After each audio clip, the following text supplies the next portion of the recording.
Today on Reschooled, we tackle a class full of iPads.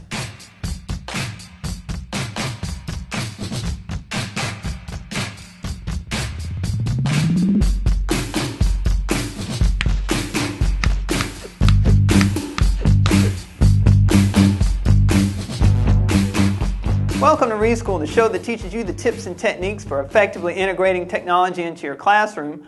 I'm your host, Lonnie Harper. Today we're talking about iPads. Why, you ask? As if it's not blatantly obvious enough with the fact that almost every school everywhere is rolling out some sort of iPad initiative. Or could it be due to the fact that I am forever locked into my job out of fear that I might have to give up the iPad should I choose to leave? Don't ever leave me. Or it could be due to this. Good afternoon. I'm sorry to bother you, but I was told you were the expert on this matter and could help me. My principal has a class set of iPads that he would like for me to use. Could you please share with me any managerial advice on how you set up the iTunes account? Do you have a cart that syncs them all, or do you have to sync each one individually? Thank you so much for your help and insight. Katie. In my school, we have two setups for the iPads. The first is a one-to-one iPad pilot program where the students get to use the iPads throughout the day and even take them home with them in the afternoon. The second is probably more in line with Katie's needs. There's one set of iPads in the same classroom, and the students who rotate to that class throughout the day get to use the iPads. So that's the route we're going to take for answering her questions. So here we go. Question 1. How do I set up an iTunes account? But actually, there's a task we should do before we even worry about setting up the iTunes account.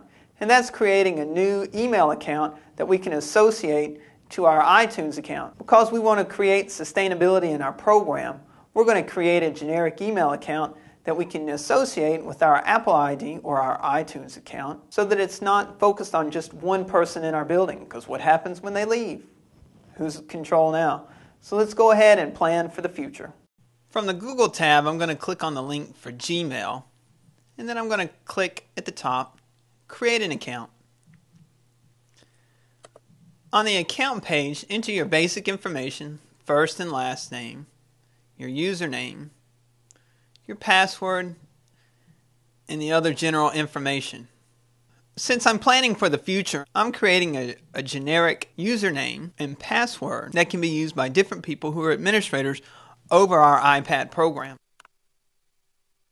Your mobile phone number and other email address, which is used for retrieving forgotten passwords, can be entered now or entered at a later time. For this point, I'm going to skip it.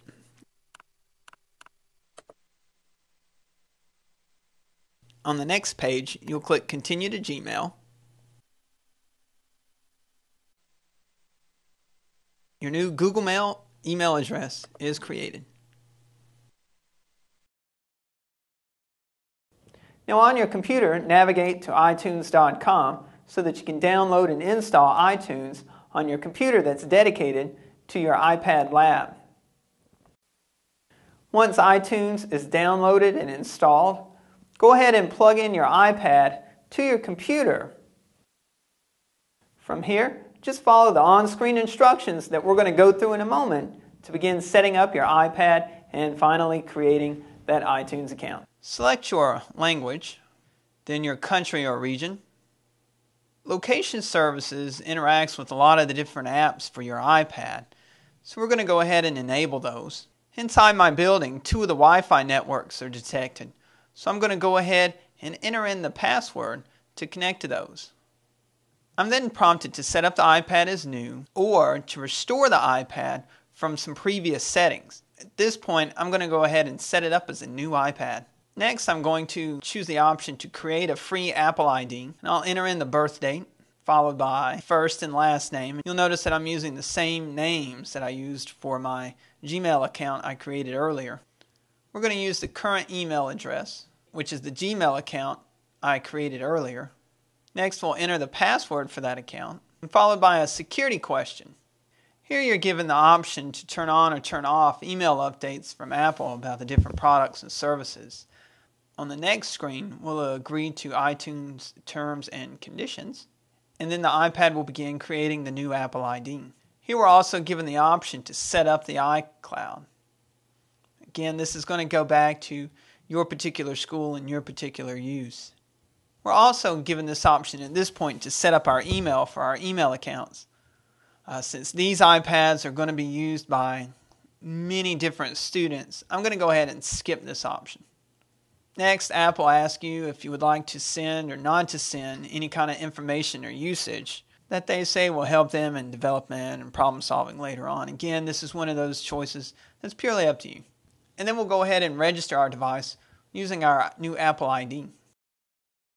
The next step is really for us to go ahead and finish our Apple ID setup. So we're going to go to the App Store, and I'm going to download a new app, specifically a free app. This is the important part, that it's a free app. So at this point, I'm going to install the Dropbox. When prompted, I'll enter in my password. And now it's going to tell me I don't have payment information. And I chose the free app install so that it would give me the option to choose none for our credit card payment information. All I have to do is just complete the billing address information and it'll be set. Then we're going to agree to the iTunes Store conditions. And now we can download our new Dropbox app. Clicking on the app for the Dropbox will allow me to enter in our Dropbox ID and password. And now our iPad is ready to use. Do you have a cart that syncs them all, or do you have to sync each one individually? We use the Bradford PowerSync cart, which can store and charge up to 30 iPads at one time. The indicator lights on top, broken into sets of 10, tell me if the iPads are charged or if they're charging. What's best about this unit is if I connect my MacBook, I can use my iTunes account and sync all 30 of the iPads at the same time. Without a PowerSync cart or some other hardware that provides multi-device syncing, your only option is going to be to manually sync each iPad one at a time. Or you can use the settings on your iPad, touch Settings, go down to the App Store, and turn on the App Switch, which means apps that you download to your main computer will automatically be synced to your iPad devices. This will allow you to sync all of your devices from one account at the same time. However, it's very time consuming. So if there was an app you wanted your students to use that day, it would have been best to go ahead and sync those units the day before. For our students in our one-to-one iPad initiative, we monitor the iPads and sync apps using a mobile device management system called AirWatch.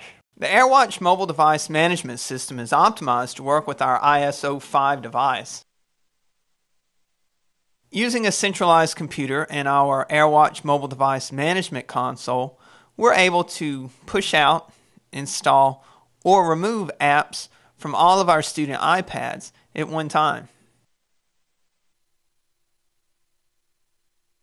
The AirWatch system is also integrated to work with my Apple Volume purchasing program.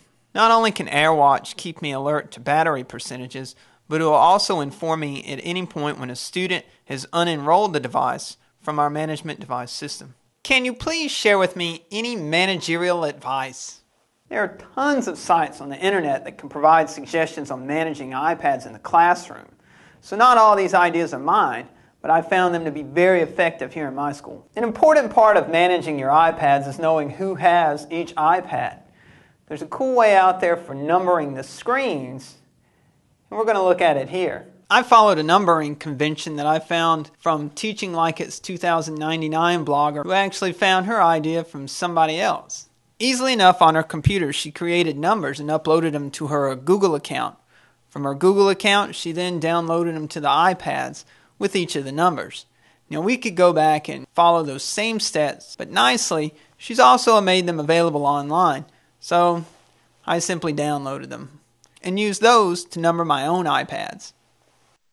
We also like an app called PDF Notes, which allows the students to write on a PDF that a teacher has posted or emailed to the students. When students are completed writing on the PDF document, they can simply email it or post it for their teacher. Also, make sure you have a VGA adapter, which will allow you to connect your iPad to the LCD projector in your room. We've also looked at this device before. This is a great way for students to be able to watch you completing tasks on your own iPad, which is the last and most important part.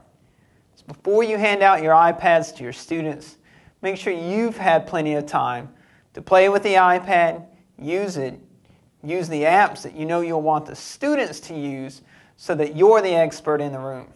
Quite frankly, they'll catch up pretty quickly. And they're probably going to catch you off guard with a couple of questions that you're not sure of. Let them know that we're learning from one another in this situation. So if they find something cool on the iPad that you didn't know about, make sure they share it with you, especially with the multi-finger swipes, the pinching, the zooming.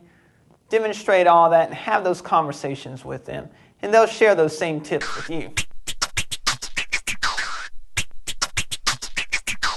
Word. Hey, Lonnie, it's finished. Oh, I don't know. Thanks for joining us for the show. Be sure to send your question twitter.com/Lonnie Harper, or that's not even a word. How do you know that is a word? Hey, Lonnie. What? No.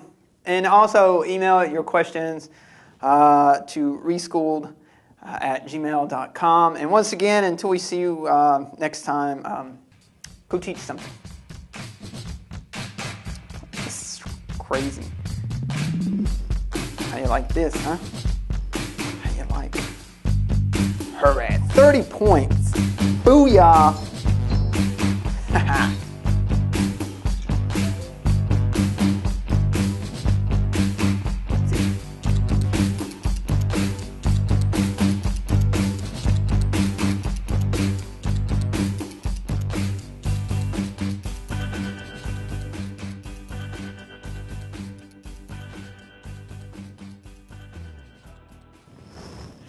Oh, it smells like strawberries and cream.